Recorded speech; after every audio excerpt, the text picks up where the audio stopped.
तो हम श्रीमद् भगवद गीता का जो अध्याय 10 है, इसका पहला श्लोक पे हम चर्चा कर चुके हैं। तो उसमें भगवान क्या बता रहे हैं पहले श्लोक में? श्री भगवान वाच भूय एव महाबाहो शृणु मे परमं वचा यत्ते हम प्रीयमाणाय वक्ष्यामि हितकाम्यया।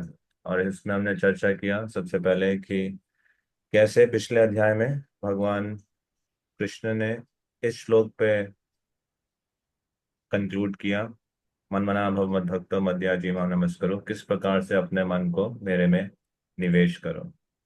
और इस अध्याय में भगवान वो विशेष ज्ञान दे रहे हैं कि कैसे हम उनके ऊपर अपने मन को स्थित कर सकते हैं। तो ना सिर्फ ये ज्ञान दे रहे हैं कि कैसे स्थित कर सकते हैं, परंतु कैसे उनका हम सदैव स्मरण कर सकते हैं। जब भी हम इस भौतिक संसार में कोई भी चीज जो ऐश्वर्यशाली है, बहुत शक्तिशाली है या बहुत सुंदर है, उनके माध्यम से हम कैसे सदैव कृष्ण का स्मरण कर सकते हैं। अध्याय 9 में कसार है कि कैसे भगवान को शुद्ध भक्त बनना चाहिए, और अध्याय 10 में वो शुद्ध भक्त कैसे बना जाएगा या अपनी भक्ति को कैसे हम बढ़ा सकते हैं कृष्ण के ऐश्वर्यों के बारे में सुन के, उसके बारे में ज्ञान है। तो पहले श्लोक में भगवान ने अर्जुन को बोला, भूय एव महाबाहो शृणु में परमं वचा, कि हे अर्जुन, दोबारा से महाबाव अर्जुन, सुनो सुनो मेरे इन परम वचनों को। इनके माध्यम से अ, ये जो निर्देश है मैं तुमको इसलिए दे रहा हूँ क्योंकि तुम मेरे बहुत प्रिय हो, प्रियमाण आया, और वक्ष्यामि हित कामया हो, इसलिए मैं ये तुम्हें निर्देश दे रहा हूँ। तो इसका अगला जो श्लोक है, ना मैं विदु सुरगणा प्रभवम न महर्षया अहम आदि देवाना महर्षीणाम च सर्वशः। तो इस श्लोक का क्या अर्थ है आप देखेंगे। इस श्लोक से लेकर 7वें श्लोक तक एक ही बात को कृष्ण बार बार अलग अलग तरीके से दोहरा रहे हैं। वो क्या है कि कैसे वो सबके स्रोत है। जो भागवतम का पहला श्लोक है, जन्मादि यस्य यतो अन्यात् विघ्नस्वराट्। इस सृष्टि में कुछ भी हम देख रहे हैं, उसके स्रोत भगवान कृष्ण है। और उनको कौन पूर्णतः जान सकता है और कौन नहीं जान सकता, क्या योग्यता है जानने की, क्या योग्यता नहीं है जानने की। तो इस श्लोक का जो अर्थ है, ना में विदु सुरगणा। ना मतलब नहीं, कभी भी नहीं। मैं मुझको, विदु जानना, सुरगणा, सुरगणा मतलब देवता। तो अलग अलग प्रकार के जीव होते हैं, सुर और असुर। सुर का मतलब सुरगणा, एक सुर नहीं, उन सबका समूह, सारे देवतागण। तो ना तो मैं देवताओं के द्वारा जाना चाहता हूँ, तो अच्छा देवताओं के बारे में जाना सकते तो आपको कोई और जानता होगा। और उसमें कौन है, अलग अलग ऋषिगण। तो उसमें कह रहे नहीं, प्रभवम नाम हर्षया, ना जितने भी महर्षि हैं, प्रभवम, वो, ये शब्द आप दोहरा सकते हैं, किसी किसी और श्लोक में भी आता है। अगर आपने और अध्याय याद किए हैं, अध्याय 9 में एक श्लोक में आता है ये शब्द, प्रभवम।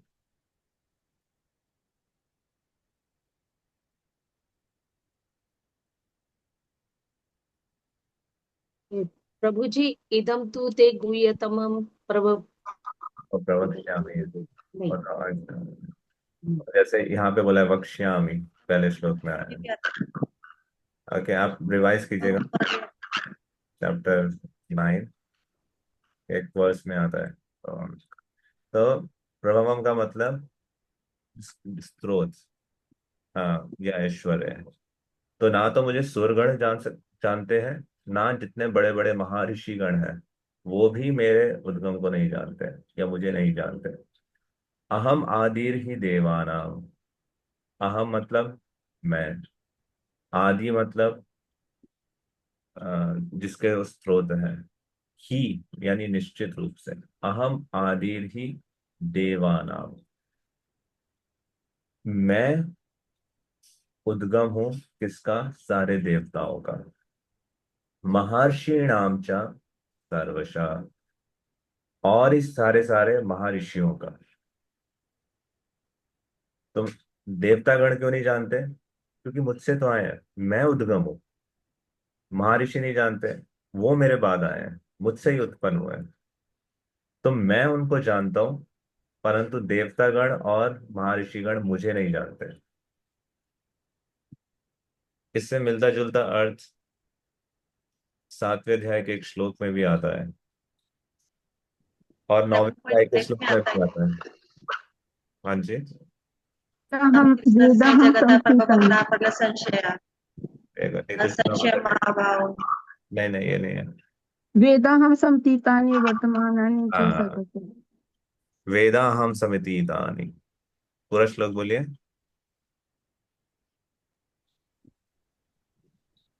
वेदाहं समतीतानि वर्तमानानि च सर्वशः। नाम में नहीं, वर्तमानानि च अर्जुन। हाँ, वर्तमानानि च अर्जुन। ये क्या था? वेदाहं समतीतानि भविष्याणि च वर्तमानानि, भूतानि हाँ, भविष्यानि च भूतानि। माम तो वेद न कश्चन। हाँ, माम तु वेद न कश्चन। हाँ, तो भगवान सबको जानते हैं, परंतु भगवान को कोई नहीं जानता। तो इसी श्लोक में उसी बात को भगवान दोहरा रहे हैं कि मेरे को देवतागण नहीं जानते, महर्षिगण नहीं जानते मेरे बारे में, परंतु मैं उनको हर रूप से जानता हूँ, सर्वशः। ऐसा नहीं कि कोई एक पर्टिकुलर चीज जानता हूँ, हर चीज जानता हूँ, सर्वशः। फिर अगले श्लोक में क्या कह रहे हैं? यो मामजमनादिं च वेति लोकामहेश्वरम् असमूढ़ः समर्थ्येषु सर्व पापैः प्रमुच्यते। तो अगर ये लोग नहीं जानते, तो कोई पूछेगा जानने का फायदा क्या है? किस लिए जानना है भगवान को? तो भगवान कह रहे हैं, अगर कोई उनको इस रूप में जान जाता है। किस रूप में? यो माम, यो मतलब यह, जो व्यक्ति, माम मुझे, कैसे जानता है? अजम, कि मेरा जन्म नहीं होता। अनादिम, मेरा कोई आदि नहीं है। ऐसा नहीं है कि कोई एक डेट ऑफ एक किसी टाइम पे भगवान क्रिएट हुए, नहीं, अनादि है। साथ ही साथ यो माम अजम अनादिम च वेत्ति लोक महेश्वरम। वेत्ति मतलब जानता है, किस रूप में? लोक महेश्वरम, इस लोक के महान ईश्वर। ईश्वर मतलब जो नियंता है, महेश्वर मतलब जो परम नियंत्रा है। किसके परम नियंत्रा? इस लोक के। तो लोक महेश्वरम, तो ऐसा व्यक्ति जो मुझे अजन्मा, अनादि, इसका कोई आदि नहीं है, और लोक महेश्वर के रूप में जानता है, तो वो व्यक्ति क्या है? क्या होता है उस व्यक्ति का? असमूढ़। असमूढ़ का मतलब, मूढ़, मूढ़ मतलब क्या होता है? कि उसकी बुद्धि पूर्ण रूप से मोहित हो चुकी है ना? असमूढ़, सम मोह भंग। मतलब मूढ़, मूढ़ मते। शंकराचार्य की जो प्रार्थना है ना, भज गोविंदम भज गोविंदम भज गोविंदम मूढ़ मते। मूढ़ मते मतलब ये दुर्बुद्धि, गोविंद की आराधना करो। तो मूढ़, और सम्मूढ़ मतलब जिसकी बुद्धि पूर्ण रूप से भ्रमित हो चुकी है। असमूढ़ मतलब उसका बिल्कुल विपरीत। वही व्यक्ति ऐसा है जिसकी बुद्धि इस माया के द्वारा हरी नहीं गई, जिसकी बुद्धि मोहित नहीं है, बिल्कुल स्पष्ट है, क्लियर है, ज्ञान में स्थित है। कौन? व्यक्ति जो भगवान को इस रूप में जानता है कि वो अजम है, अनादिम है, और लोक महेश्वर है।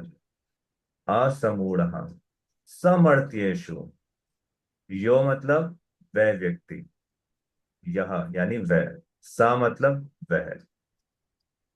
तो पहले श्लोक लाइन में बात हो रही है जो व्यक्ति, यो। तो असमूढ़ा सा मतलब वह व्यक्ति जिसकी बात की गई है पहले लाइन में। वो व्यक्ति क्या है? मर्त्येषु। मर्त्येषु मतलब जितने भी लोग को मृत्यु आएगी उन सभी में से स वह व्यक्ति ऐसा है जो असमूढ़, जिसकी बुद्धि विमोहित नहीं है, जो जो किसी भी प्रकार से अ, भ्रमित नहीं है माया के द्वारा। तो ऐसे जितने भी जीव जिनकी मृत्यु आने वाली है उसमें से वह व्यक्ति ऐसा है जो विमोहित नहीं है। असमूढ़ा समर्थे। सर्व पापा ही प्रमुच्यते। और उसके पाप, कितने पाप? सारे पाप। सर्व पापा प्रमुच्यते, उससे वो मुक्त हो चुका है।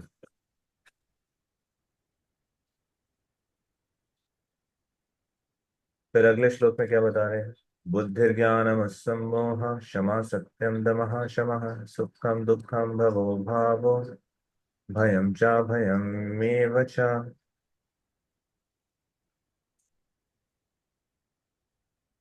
आपको एक असाइनमेंट दिया था मैंने पर्पट्स पढ़ने के लिए। आप में से पढ़े हैं किसी ने 7.123 के तात्पर्य अध्ययन? जिन्होंने भी पढ़े आप हैंड रेस कर सकते हैं। आई थिंक 2 वीक्स पहले आपको ये असाइनमेंट दिया था। 7.123 एटलीस्ट इन वर्सेस के पर्पट्स पढ़ना तो श्रील प्रभुपाद ने। सिर्फ 4 भक्तों ने, और किसी ने नहीं पढ़ा? 5। ठीक है, आप आज जाके पढ़िएगा। एटलीस्ट संडे से पहले पढ़ लीजिएगा।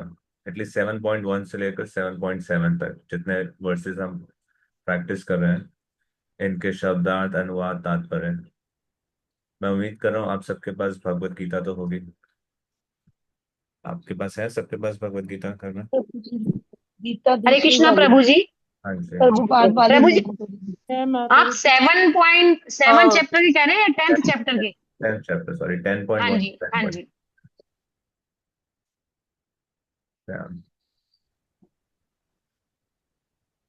ओके। तो अब इस चौथे श्लोक में भगवान क्या बता रहे हैं कि जितने भी गुण हैं जो एक जीवात्मा जिनको पोजेस करता है उसके उद्गम भी वो है। जिन गुणों के माध्यम से परम सत्य को जाना जाता है वो गुण भी परम भगवान से ही आए हैं। वो कौन कौन से गुण हैं? तो सबसे पहले उन्होंने बताया बुद्धि, यानी बुद्धि, बुद्धिमता, इंटेलिजेंस। ज्ञानम यानी ज्ञान। असमोह, मोह मतलब मोह से क्या होता है? संशय उत्पन्न होता है। असमोह मतलब किसी भी प्रकार का संशय से मुक्त। असमोह। क्षमा मतलब किसी को क्षमा कर देना, माफ कर देना। सत्यम यानी सत्य। दमः यानी इंद्रियों को संयम करना, दमन। सुखम दुखम भवो भाव, इसका मतलब क्या हुआ? सुख में, दुख में। भवो भावो, भव मतलब जन्म, अभाव मतलब मृत्यु, भयम मतलब भय। भवो भाव भयम चा भयम यानी उससे अ, अभय। एवचा, तो क्या क्या गुण हुए? बुद्धि, ज्ञान, असमोह यानी किसी प्रकार का संशय नहीं, क्षमा यानी क्षमा, सत्यम, दमा मतलब इंद्रियों का दमन, और शमहा, दमा और शमहा दोनों संबोधित करते हैं इंद्रियों के कंट्रोल को, कैसे इंद्रियों को संयम करना है। उसके बाद है सुखम दुखम भवो भावो। अब दमा मतलब इंद्रियों का संयम, और क्षमा मतलब मन को संयम। सुखम दुखम भवो भावो। सुख में अम, सुख और दुख, जन्म मृत्यु, भय और अभय। अहिंसा समता तुष्टिस। अहिंसा मतलब अहिंसा, किसी भी प्रकार की हिंसा से मुक्त होना। समता मतलब समभाव रखना, जीवन की हर परिस्थिति में समभाव रखना, उससे विचलित नहीं होना। अहिंसा समता तुष्टिस। तुष्टि का मतलब संतुष्टता। तपोदानम। तप मतलब तपस्या, दानम मतलब दान देना। यशो यशः। यश और अपयश दोनों ही। भवन्ति भावा भूतानि। भवन्ति मतलब ये आते हैं। भाव, ये सारे प्रकार के भाव, ये सारे प्रकार के गुण, क्वालिटीज। भूतानाम यानी सारे जीवों के। भाव भूतानाम, ये सारे जितने जीवों के ये नेचर है, क्वालिटीज है। भवंती ऐसा ये उत्पन्न होती है किससे? मत्त एवा पृथक विदः। मत्ता मतलब मुझसे, एवा मतलब निश्चित रूप से, पृथक विदः ये मेरे द्वारा इन सभी गुणों का प्रबंध किया गया है, यानी मैं इसका स्रोत हूँ। बुद्धि, ज्ञान, असम्मोह यानी संशय से मुक्ति। क्षमा मतलब माफ करना। सत्यम, दम्हा मतलब इंद्रियों को संयम करना। क्षमा मतलब मन को नियंत्रित करना, इंद्रियों को संयम करना, मन को नियंत्रित करना। सुख दुख, भव भाव यानी जन्म और मृत्यु, भय और अभय, अहिंसा, समता मतलब समभाव, तुष्टि मतलब संतुष्टता, तपस्या, दान, यश, अपयश। ये जीव के जितने ये स्वभाव है, ये गुण है, भाव है, ये भगवान कह रहे हैं मुझसे उत्पन्न हुए हैं।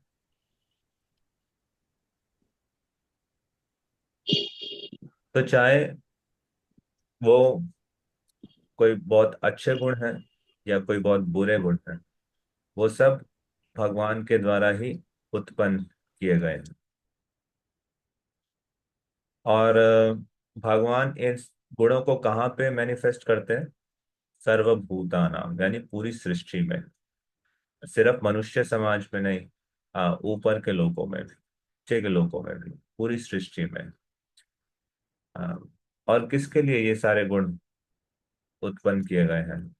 ऐसे कोई भी व्यक्ति जो कृष्ण भावनामृत में प्रगति करना चाहता है, उनको इन गुणों को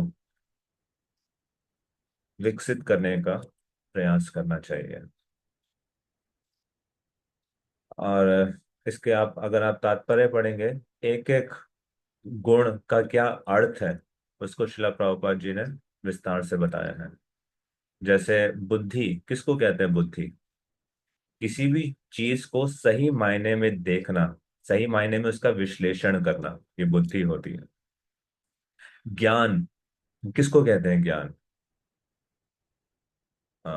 मैटर और स्पिरिट, इसके बीच में भेदभाव करना, ये वास्तविक ज्ञान है। आज के समय में हम विद्यालय में हम जितने भी प्रकार की ज्ञान अर्जन कर रहे हैं, वो सिर्फ मैटर से रिलेटेड है। भूमि रपो नल वायु खम मनो बुद्धि रे बच्चा, सिर्फ इसका मैनिपुलेशन है। परंतु स्पिरिट को जानना, चिन्मय आध्यात्मिक जीव को जानना, वो असली ज्ञान है। असमोह यानी किसी प्रकार के संशय से या मोह से मुक्त होना, वो तभी कोई हो सकता है जब जिसको दिव्य साक्षात्कार हो, इस दिव्य दर्शन का अनुभूति हो, उसके बारे में ज्ञान हो। किसी भी चीज को अंधाधुंध विश्वास नहीं करना, परंतु सावधानी के साथ अ, स्वीकार करना। क्षमा के लिए क्या चीज चाहिए होती है? सहनशीलता। और दूसरों के जो इतनी अलग अलग तकलीफें आती हैं दूसरों की वजह से, उनको क्षमा कर देना, इस बात का अभ्यास करना। अगर किसी ने मेरा अपमान कर भी दिया है, निंदा कर भी दी है, उसको सहन करने की अभ्यास करना, तभी व्यक्ति क्षमा कर सकता है। सत्यता। क्या होती है सत्यता? एक किसी तथ्य को यथारूप देखने की क्षमता, उसको बोलने, यथारूप बोलने की क्षमता, अपने व्यक्तिगत निजी लाभ के लिए तथ्यों को अधूरे रूप में प्रस्तुत नहीं करना, या तथ्यों को का गलत अर्थ निकाल के प्रस्तुत नहीं करना, ये होता है सत्यता। शम दम्हा यानी इंद्रियों को संयम करना। अब व्यक्तिगत इंद्र तृप्ति के लिए इनका इस्तेमाल नहीं करना। क्षमा, अपने मन को कैसे नियंत्रित रखना है, अलग अलग प्रकार के विचारों में बहने नहीं देना अपने मन को। अ, अपने मन के, अपने विचारों का अ, गलत इस्तेमाल नहीं करना है कि कैसे इंद्र तृप्ति के विषय में इसको बह जाने दें, परंतु विचारों को ब्रह्म ज्ञान में लगाना, इस बात ये सोचना है कि कैसे इस मनुष्य जीवन का सिद्धि प्राप्त हो सकती है। तो जितना हम गुरु साधु शास्त्र के संपर्क में रहेंगे उतना मन नियंत्रित हो सकता है। सुख। अ, सुख क्या है? इसका मापदंड इससे लगाना कि जो कृष्ण भावनामृत में चीज अनुकूल है या प्रतिकूल है। अनुकूल को स्वीकार करना, प्रतिकूल को त्यागना, ये है सुख। सुखम दुखम। जो कृष्ण भावनामृत के अनुकूल है वो सुख है, जो चीज कृष्ण भावनामृत के प्रतिकूल है वो दुख है। सुखम दुखम भव। भव यानी जन्म, वो सिर्फ इस शरीर का होता है, आत्मा का जन्म नहीं होता। अभयम। भय और अभय। भय क्यों होता है? अगर आपने सेकेंड मॉड्यूल किया हो, उसमें एक भागवतम के 11वें स्कंद से एक श्लोक, कि कैसे द्वितीय माया में जब मन लगता है, भयम द्वितीया भी निवेशता स्यात्। अ, जो अभय है वो सिर्फ कृष्ण भावनामृत में ही संभव है। जब व्यक्ति को अपने दिव्य पहचान का साक्षात्कार होता है। अहिंसा, कोई भी ऐसी चीज नहीं करना जिससे दूसरों को कष्ट पहुंचे, दूसरों को किसी प्रकार की पीड़ा पहुंचे, या जो एक जीवात्मा है वो अपने एक प्रगतिशील यात्रा पे है, उसकी प्रगति को रोकना नहीं। पशुओं की हत्या नहीं करना अपने जीव के स्वाद के लिए। ये तो एक बहुत एक ग्रॉस मीनिंग है, परंतु इसके बहुत सूक्ष्म अर्थ में, किसी भी प्रकार से किसी जीव के कृष्ण भावनामृत में प्रगति को नहीं रोकना। समता। समभाव कब आ सकता है? जब आसक्तियों से हम मुक्त होंगे, सिर्फ तभी संभव है समभाव रखना।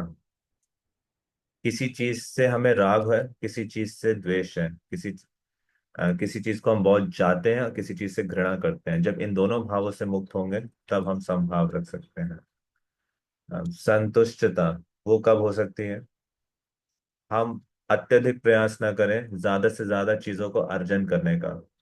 जो ईमानदारी के साथ किए गए प्रयास से, दैव के प्रबंध से जो चीज जीवन में प्राप्त हो जाए उससे संतुष्ट रहना। सदैव ये नहीं सोचना कि ये भी मिल जाए, ये भी मिल जाए, ये भी मिल जाए। इसका अभ्यास करना, संतुष्टता। और जो भगवान की कृपा से जो मिल गया उसमें संतुष्ट रहना। तपस्या, एक ऊंचे उद्देश्य के लिए खुद से अ, कठिन ऐसे कार्य जो थोड़े तकलीफ दे रहे हो, फिर भी उनको स्वीकार करना। जैसे सुबह जल्दी उठना, सुबह जल्दी उठ के स्नान करना, या व्रत रखना, ये तपस्या का अंग है। दान। श्रील रूप गोस्वामी बताते हैं कैसे जो 50% इनकम है उसका उपयोग कृष्ण भावना व्रत में किया जाना चाहिए। किसको दान देना चाहिए, कब देना चाहिए, इस पे और भी चर्चा है। और यश, कौन, जो व्यक्ति भक्त है उसी का असली यश है, ऐसा रामानंद राय ने चैतन्य महाप्रभु बताया उनकी वार्तालाप में। तो इन तात्पर्य को आप पढ़िए, उसमें डिटेल में Srila Prabhupada. Okay, so stop here, thank you, Hare Krishna.